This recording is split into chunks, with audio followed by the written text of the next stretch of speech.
Have you ever found yourself facing a real challenge, maybe a tough project, maybe something personal, and you just feel that knot in your stomach? Yeah, that feeling of being put on the spot somehow. Exactly. And what's your first thought? Is it, oh no, I'm going to be exposed, like your basic abilities are being tested? Or is it more like, okay, this is interesting. Let's figure this out. A kind of curiosity. Right. That difference often boils down to this really powerful yet kind of simple belief system we all have. It really does.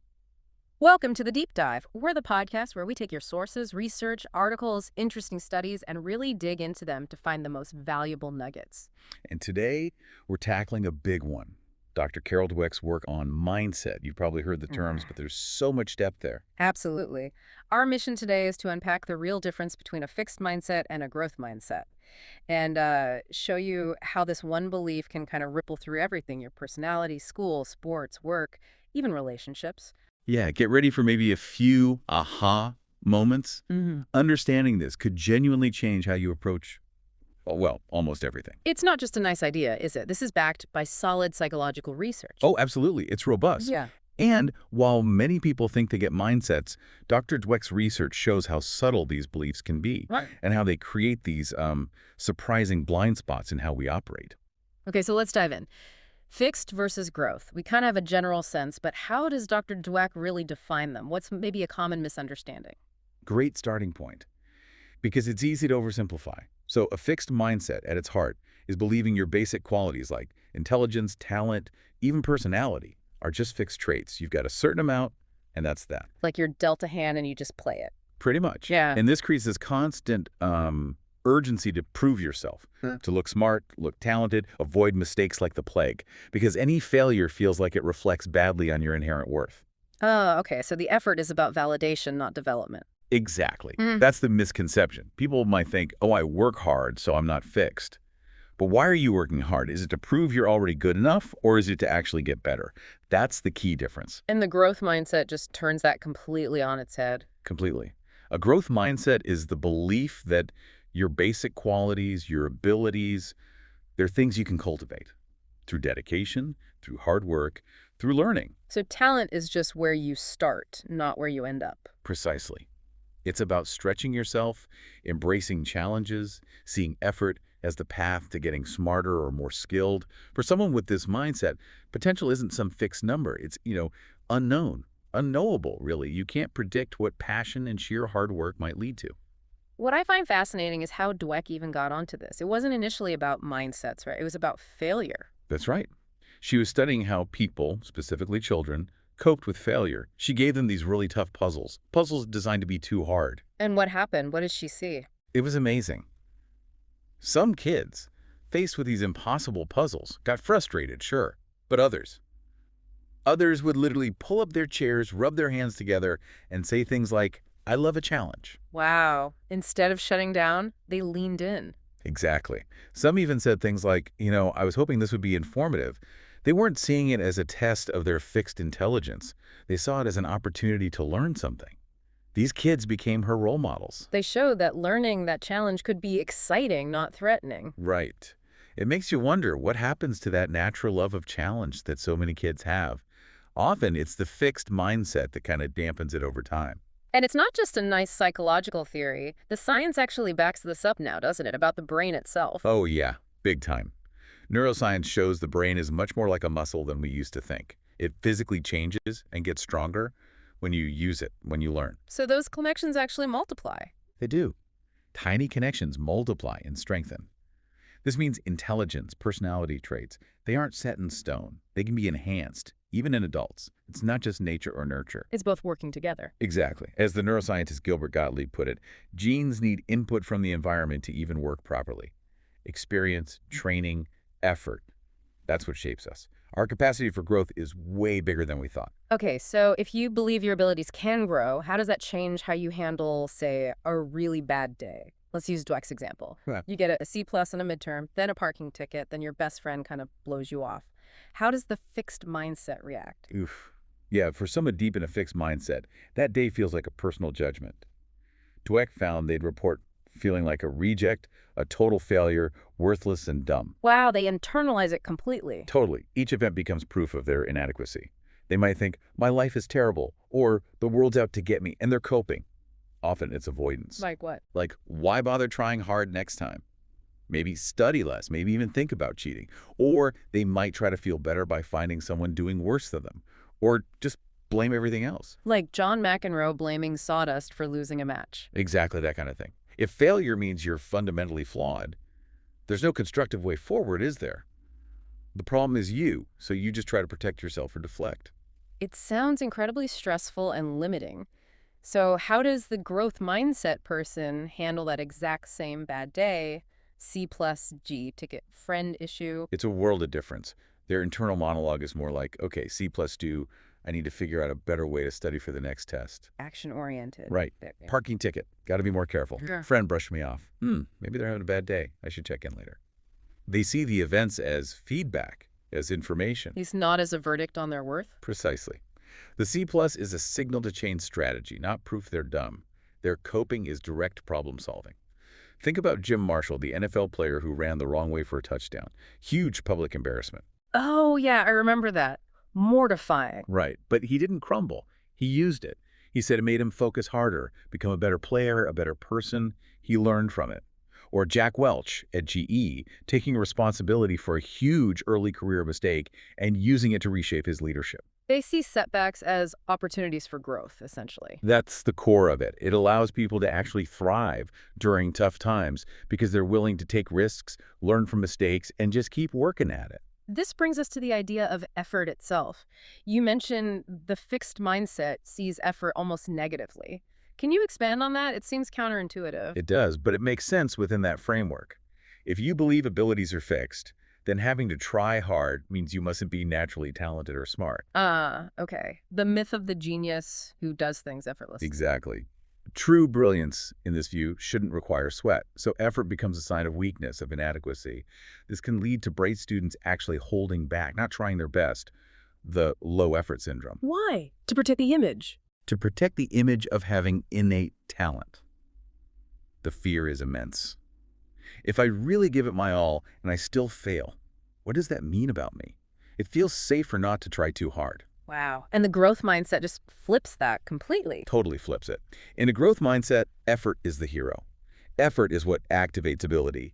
Effort is what leads to mastery. So even geniuses need to work hard. Absolutely.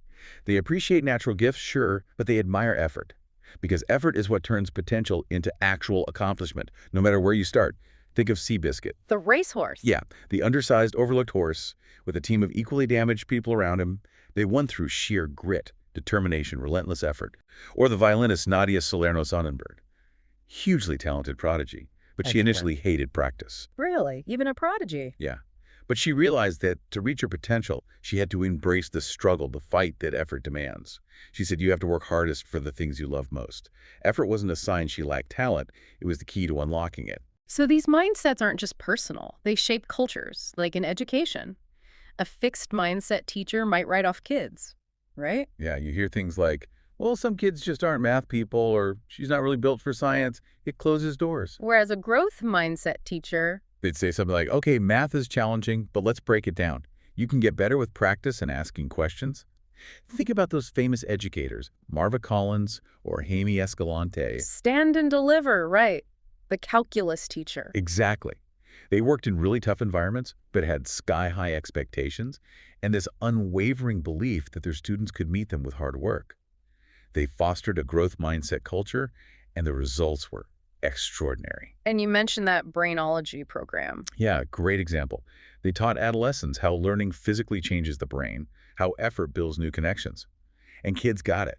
This one kid, Jimmy, described as totally switched off, apparently teared up and said, I don't have to be dumb. Wow. Just understanding that unlocked something. It unlocked motivation. His grades shot up. Believing you can grow makes you want to try. Let's talk sports. We see the natural talent narrative all the time. We do. And sometimes it holds people back. Billy Beane, in baseball, hailed as the next big thing, but he struggled with failure because, well, naturals aren't supposed to fail, right? McEnroe, again, incredible talent, but the tantrums often came when things got tough. It was a fixed mindset reaction to adversity. Arguably, yes. Yeah. He couldn't easily separate the failure from himself. If you believe you're just naturally gifted, what happens when sheer effort is required, when you face setbacks? It can be destabilizing. But then you look at someone like Michael Jordan, famously cut from his high school team. The perfect counterexample. Jordan became arguably the greatest because he had a growth mindset. He was relentless about working on his weaknesses after that initial failure. Muhammad Ali wasn't just about power. He studied opponents, used his mind. Jackie Joyner Kersey, too. Yeah, she talked about being motivated by seeing her own improvement over time, even after finishing last early on. It's that focus on development, what we call character in sports resilience. Focus under pressure that often comes directly from this growth mindset. It's mental toughness built through effort. And this must play out hugely in business and leadership, too. Oh, absolutely. The potential pitfalls of a fixed mindset culture in a company are enormous. Think about Enron. Right, the talent obsession. Exactly. They were so focused on hiring stars, on innate talent, that it created this pressure cooker. People felt they couldn't admit mistakes, couldn't ask for help because that would mean they weren't talented enough. So they hid problems, they lied. It contributed to the collapse. And leaders with a fixed mindset can stifle innovation. Definitely. If a leader thinks they have all the answers, or punishes dissent, or is threatened by bright people under them, that creates fear. People stop bringing up new ideas.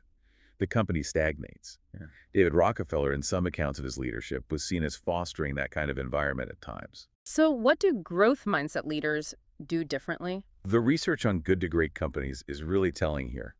The leaders of those breakout companies, often quite humble, self-effacing, they were constantly asking questions. Not pretending to have all the answers. Right. They confronted the brutal facts of their situation head on, didn't shy away from problems, and they deliberately surrounded themselves with really capable people and focused on developing them. Jack Welch, again, after his Kidder Peabody mistake, learned to hire for passion and the willingness to learn and grow, not just fancy resumes. They build capacity in others. Yes, they see their role as developing potential, building a learning organization. Okay, we've hit school, sports, business. What about our closest connections, relationships? Does mindset matter there too? It really does. Mhm. Think about it. Someone with a fixed mindset in relationships might be looking for that perfect match, the soulmate who just gets them instantly. The meant to be idea. Exactly. They want validation. Someone who puts them on a pedestal and confirms their existing qualities. Mhm. And when problems pop up, which they always do, it feels like a fatal flaw. Like, oh, this isn't right. We're not compatible. Right. Uh, It's seen as a sign that the relationship itself is flawed, or that their partner is flawed, or they are flawed. There's not much room for working through things because problems challenge the idea of fixed perfection. That sounds fragile. How does a growth mindset approach love? It's much more about the journey together. Someone with a growth mindset might see an ideal partner as someone who challenges them, helps them see their faults, supports their growth. So conflict isn't a deal breaker. Conflict or disagreement isn't necessarily a sign of failure. It's an opportunity.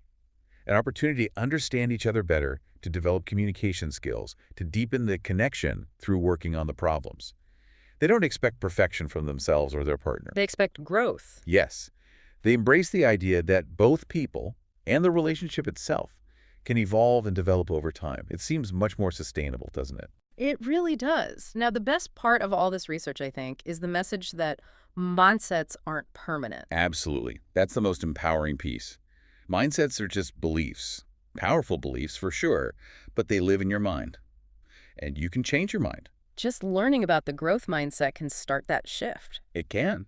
Seriously, just understanding that there's another way to view challenges and abilities can be eye-opening. We saw that with the Brainology kids. Teaching them how their brains literally grow with effort wasn't just interesting trivia, it changed their motivation, their grades, their belief in themselves. But it's not like flipping a switch, right? You don't just decide one day, okay, I'm growth mindset now, and the old thoughts disappear. No, that's a crucial point. It's not like surgery where the old belief is just cut out. The new belief, the growth mindset, starts to live alongside the old fixed mindset thoughts. So you might still have those initial fixed reactions. For sure. Even Carol Dweck says she catches herself falling into fixed mindset thinking sometimes. Maybe she messes something up and her first thought is, oh, I'm just bad at this. But the difference is catching it. Yes, recognizing it, acknowledging it, and then consciously choosing the growth perspective, reframing it. Okay, I messed up. What can I learn from this? How can I approach it differently next time? It's a practice, a journey. The new belief gets stronger the more you use it. So, for you listening right now, what are some concrete things you could actually do to cultivate more of a growth mindset? Well, a really simple but powerful one is just to start listening to your internal monologue, that Mm. voice in your head. When you catch yourself thinking or saying, I can't do this, or I'm not good at that, try adding one little word. Yet. I can't do that yet. I'm not good at math yet. Exactly. It sounds small, but it implies possibility. It reframes the statement from a permanent condition to a temporary state. It can actually start rewiring how you think about challenges. What else? Another thing is to consciously look for opportunities to learn and grow each day. Maybe start your morning by asking, what could I learn today? Where are the challenges I can embrace? And think about it not just for yourself, but for people around you too. And how we talk to others matters too, right? Especially giving feedback. Hugely important. When you praise someone, your kids, your colleagues, even yourself, focus on praising the effort, the strategies they used, the learning process, the resilience they showed, not just the outcome or some perceived innate talent like, you're so smart. Why is that distinction so critical? Because praising effort, you worked really hard on that, I liked how you tried different approaches, reinforces the growth mindset. It tells people that their hard work is what matters and leads to success.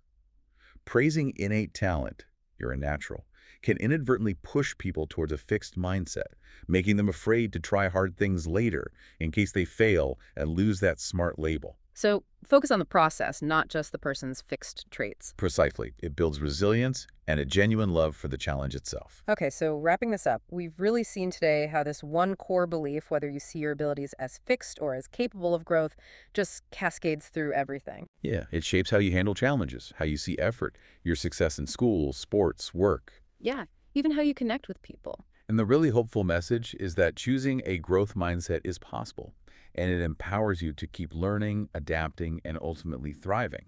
This deep dive really highlights the incredible power you have right now to start shifting that perspective. What really resonated with you from our chat today? And maybe a final thought to carry with you. Think about one area in your life, just one, where you felt kind of stuck or believed, I'm just not good at this. What's one small, concrete step you could take this week to approach that specific thing with a growth mindset? To embrace the challenge, see the effort as the path forward, not as proof you can't do it yet.